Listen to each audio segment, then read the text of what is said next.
मैं जानता हूं आदरणीय सभापति जी, यहां कुछ ऐसे विद्वान हैं जो ये मानते हैं कि इसमें क्या है, ये तो होने ही वाला है, ये तो अपने आप तीसरे नंबर पे पहुंचने वाली है, ये तो अपने आप हो ही जाएगा। ऐसे विद्वान हैं। अब ये लोग ऐसे हैं जिन्होंने ऑटो पायलट मोड पर सरकार चलाने का या तो रिमोट पायलट पर सरकार चलाने का उनको आदी है, इसलिए वो कुछ करना धरने में विश्वास नहीं करते। वो कुछ करने धरने में विश्वास नहीं करते, वो इंतजार करना जानते हैं। लेकिन हम परिश्रम में कोई कमी नहीं रखते।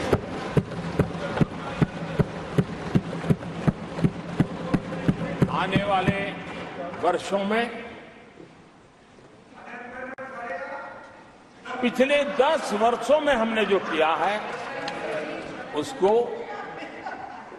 गति भी बढ़ाएंगे, उसका विस्तार भी बढ़ाएंगे और गहराई भी होगी, ऊंचाई भी होगी और हम इस संकल्प को पूरा करेंगे। आदरणीय सभापति जी, चुनाव के दरमियान मैं देशवासियों को कहता था कि जो 10 साल हमने काम किया है, हमारे जो सपने और संकल्प है उसके हिसाब से तो ये एपेटाइजर है, मेन कोर्स तो अभी शुरू हुआ।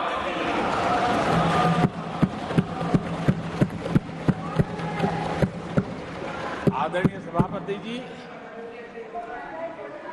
आने वाले 5 साल मूल सुविधाओं के सैचुरेशन के और हम एक सामान्य नागरिक की जो रोजमर्रा की जिंदगी की आवश्यकताएं होती हैं, एक गरिमापूर्ण जीवन जीने के लिए जिन व्यवस्थाओं की, जिन सुविधाओं की, जिस प्रकार के गवर्नेंस की आवश्यकताएं होती हैं, हम इन मूलभूत सुविधाओं के सैचुरेशन का युग के रूप में उसको परिवर्तित करना चाहते हैं। आदरणीय सभापति जी, आने वाले 5 वर्ष गरीबों के खिलाफ निर्णायक लड़ाई के हैं। आने वाले 5 वर्ष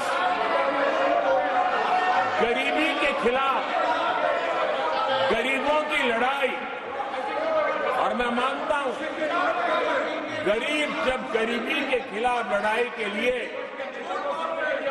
एक सामर्थ्य के साथ खड़ा हो जाता है तो गरीबों की गरीबी के खिलाफ की लड़ाई सफलता को प्राप्त करती है। और इसलिए आने वाले 5 साल गरीबी के खिलाफ लड़ाई के निर्णायक वर्ष है और यह देश गरीबी के खिलाफ लड़ाई में विजयी होकर के रहेगा। ये पिछले 10 साल के अनुभव के आधार पर मैं बहुत विश्वास से कह सकता हूं।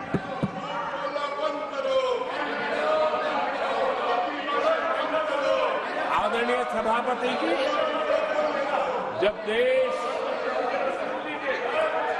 दुनिया की तीसरी बड़ी इकोनॉमी बनेगा तो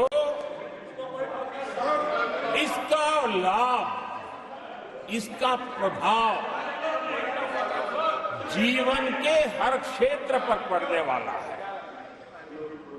विकास के विस्तार के अनेक अवसर उपलब्ध होने वाले हैं और इसलिए जब हम दुनिया की तीसरे नंबर की इकोनॉमी बनेंगे, तब भारत के हर स्तर पर सकारात्मक प्रभाव तो होगा, लेकिन वैश्विक परिवेश में अभूतपूर्व प्रभाव पैदा होने वाला है।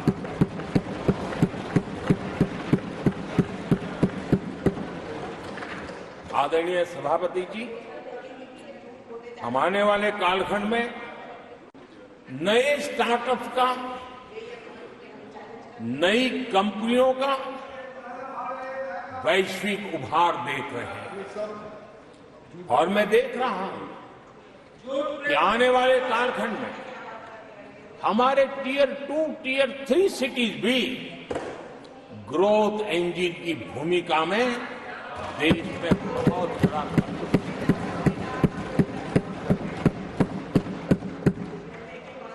आदरणीय सभापति जी, ये शताब्दी टेक्नोलॉजी ड्रिवन शताब्दी है और इसलिए हम कई नए सेक्टर्स में नए फुटप्रिंट्स भी अवश्य रूप से देखेंगे। आदरणीय सभापति जी, आने वाले 5 साल में पब्लिक ट्रांसपोर्ट में बहुत तेजी से बदलाव आने वाला है और इसका लाभ भारत के कोटि-कोटि जनों को जल्द से जल्द मिले, उस दिशा में हम गंभीरता से आगे बढ़ना चाहते हैं। आदरणीय सभापति जी, भारत की विकास यात्रा में हमारे छोटे शहर, चाहे खेल जगत हो, चाहे शिक्षा जगत हो, चाहे इनोवेशन हो, चाहे पेटेंट की रजिस्ट्री हो, मैं साफ देख रहा हूं कि हमारे छोटे छोटे शहर, हजारों की तादाद में से शहर भारत में एक विकास का नया इतिहास गढ़ने वाले हैं।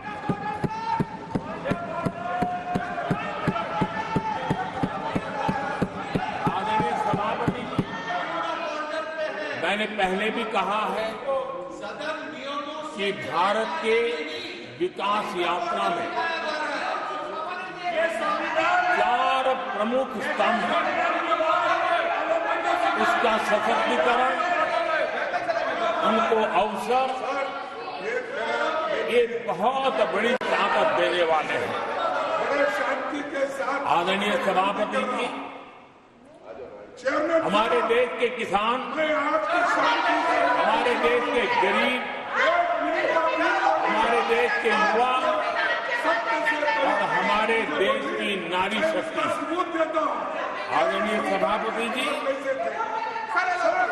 हमने हमारी विकास यात्रा में हमारा जो फोकस है उसको हमने रेखांकित किया है।